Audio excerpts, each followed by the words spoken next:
हरे Krishna. Shrimad Bhagavatam canto 11 chapter 1 यदुवंश को शाप। श्री सुखदेव गोस्वामी ने कहा, भगवान श्री कृष्ण ने बलराम से मिलकर तथा यदुवंशियों से घिरे हर कर अनेक असुरों का वध किया। तत्पश्चात पृथ्वी का और भार हटाने के लिए भगवान ने कुरुक्षेत्र के उस महान युद्ध की योजना की जो कुरुओं तथा पांडवों के बीच सहसा हिंसा के रूप में भड़क उठा।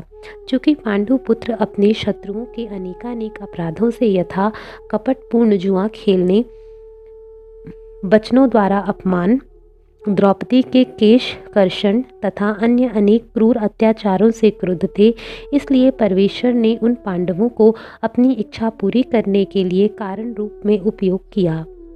भगवान कृष्ण ने कुरुक्षेत्र युद्ध के बहाने पृथ्वी पर भार बन रहे सारे राजाओं को अपनी अपनी सेनाओं समेत युद्ध भूमि में दोनों ओर से एकत्र कराने की व्यवस्था की, और जब भगवान ने उन्हें युद्ध के माध्यम से मार डाला तो पृथ्वी का भार हल्का हो गया।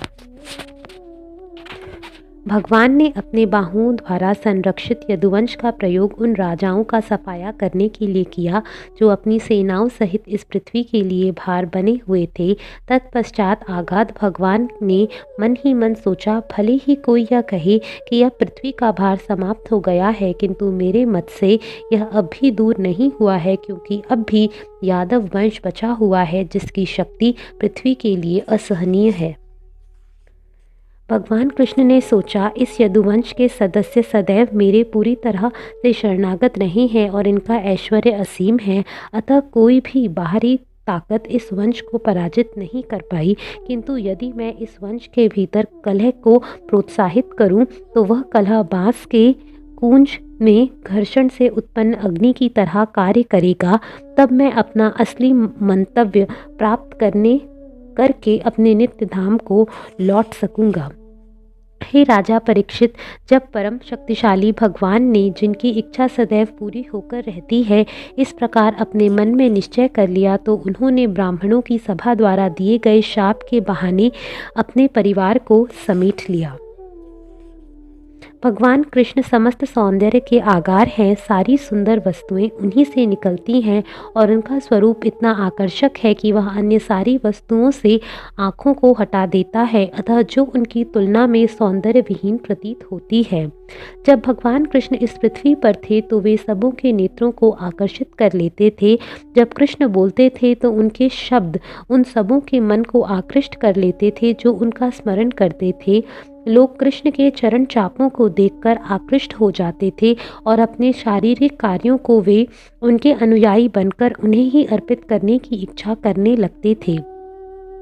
इस तरह कृष्ण ने आसानी से अपनी कीर्ति का विस्तार कर लिया था, जिसका गायन अत्यंत वदान्य एवं अनिवार्य वैदिक श्लोकों के रूप में विश्व भर में किया जाता है। भगवान कृष्ण मानते थे कि इस कीर्ति का श्रवण तथा कीर्तन करने से ही भविष्य में जन्म लेने वाले बद्ध जीव अज्ञान के अंधकार को पार कर सकेंगे। इस व्यवस्था से तुष्ट होकर वे अपने इच्छित गंतव्य के लिए विदा हो गए। राजा परीक्षित ने पूछा, ब्राह्मणों ने उन वृष्णियों को कैसे शाप दिया जो ब्राह्मणों के प्रति सदैव आदर भाव रखते थे, दानी थे और वृद्ध तथा सम्मानित पुरुषों की सेवा करते थे तथा जिनके मन सदैव कृष्ण के विचारों में पूरी तरह लीन रहते थे। राजा परीक्षित पूछते रहे, इस शाप का क्या उद्देश्य था? हे द्विज श्रेष्ठ, यह किस तरह का था और यदुओं में जो एक ही जीवन लक्ष्य भागी थे, ऐसा मतभेद क्यों कर उत्पन्न हुआ? कृपया मुझे ये सारी बातें बतलाएं। सुखदेव गोस्वामी ने कहा, समस्त सुंदर वस्तुओं के स्वयं मिश्रण रूप अपने शरीर को धारण करने वाले भगवान ने पृथ्वी पर रहते हुए अत्यंत शुभ कार्यों को कर्तव्य परायणता के साथ संपन्न किया। यद्यपि वे बिना किसी प्रयास के अपनी सारी इच्छाएं पहले ही पूरी कर चुके थे, अपने धाम में रहते हुए तथा जीवन का आनंद उठाते हुए, अब भगवान ने, जिनका महिमा गायन स्वयं उदार है, अपने वंश का संहार करना चाहा, क्योंकि अब भी उन्हें कुछ थोड़ा सा कर्म करना शेष था।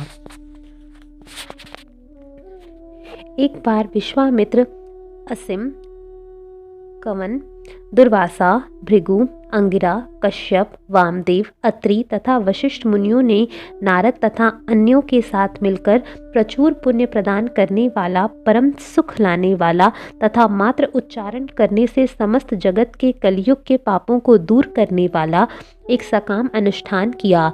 इन मुनियों ने इस अनुष्ठान को कृष्ण के पिता एवं यदुओं के अग्रणी वसुदेव के घर में संपन्न किया।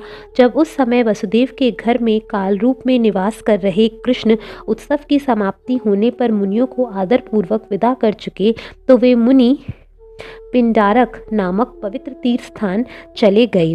उस तीर्थ स्थान में यदुवंश के तरुण बालक जामवंती के पुत्र सांब को स्त्री के वेश में ले आए थे। उन बालकों ने खिलवाड़ करते हुए वहां पर एकत्र महामुनियों के पास पहुंचकर उनके चरण पकड़ लिए और बनावटी विनयशीलता से उद्दंडता पूर्वक उनसे पूछा, हे विद्वान ब्राह्मणों, यह श्याम नेत्रों वाली गर्भिणी स्त्री आप लोगों से कुछ पूछना चाहती है। वह अपने विषय में पूछने में अत्यधिक लजा रही है। वह शीघ्र ही बच्चे को जन्म देने वाली है और पुत्र प्राप्त करने के लिए अत्यंत इच्छुक है। क्योंकि आप सभी अच्युत दृष्टि वाले महामुनि हैं, अतः कृपा करके हमें बताएं कि इसकी संतान बालिका होगी या बालक। हे राजन, धोखे से इस तरह उपहास का पात्र बनाए गए मुनि क्रुद्ध हो गए और उन्होंने बालकों से कहा, मूर्खों, वह तुम्हारे लिए लोहे का एक मूसल बनेगी जो तुम्हारे समस्त कुल का विनाश करेगा। मुनियों का शाप सुनकर भयभीत बालकों ने झटपट सांब के पेट से कपड़े हटाए और सचमुच उन्होंने देखा कि उसके भीतर एक लोहे का मूसल था। यदुवंश के तरुण लोगों ने कहा, ओ, यह हमने क्या कर डाला, हम कितने अभागे हैं, हमारे परिवार वाले हमसे क्या कहेंगे। ऐसा कहते हुए तथा अतीव विक्षुब्ध होकर वे अपने साथ उस मूसल को लेकर अपने घरों में लौट गए।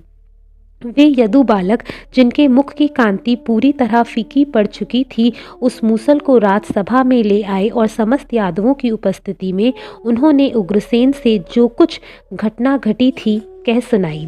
हे राजा परीक्षित, जब द्वारका वासियों ने ब्राह्मणों के अमोघ शाप को सुना और मूसल को देखा तो वे भय से विस्मित तथा किम कर्तव्य विमूढ़ हो गए।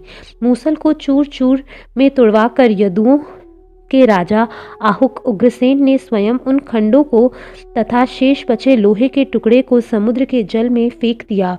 किसी मछली ने वह लोहे का टुकड़ा निगल लिया और लोहे के शेष खंड लहरों द्वारा किनारे पर लग गए, जहां पर वे ऊंचे तीक्ष्ण नरकटों के रूप में उग आए। यह मछली अन्य मछलियों के साथ समुद्र में मछुआरों के जाल में पकड़ ली गई। इस मछली के पेट में स्थित लोहे के टुकड़े को जरा नामक शिकारी ले गया, जिसने उसे अपने तीर की नोक में लगा लिया। इन सारी घटनाओं की महत्ता को पूर्णतया जानते हुए, ब्राह्मणों के शाप को पलट सकने में समर्थ होते हुए भी भगवान ने ऐसा करना नहीं चाहा। प्रत्युत काल के रूप में उन्होंने खुशी खुशी इन घटनाओं को स्वीकृति दे दी। हरे कृष्णा।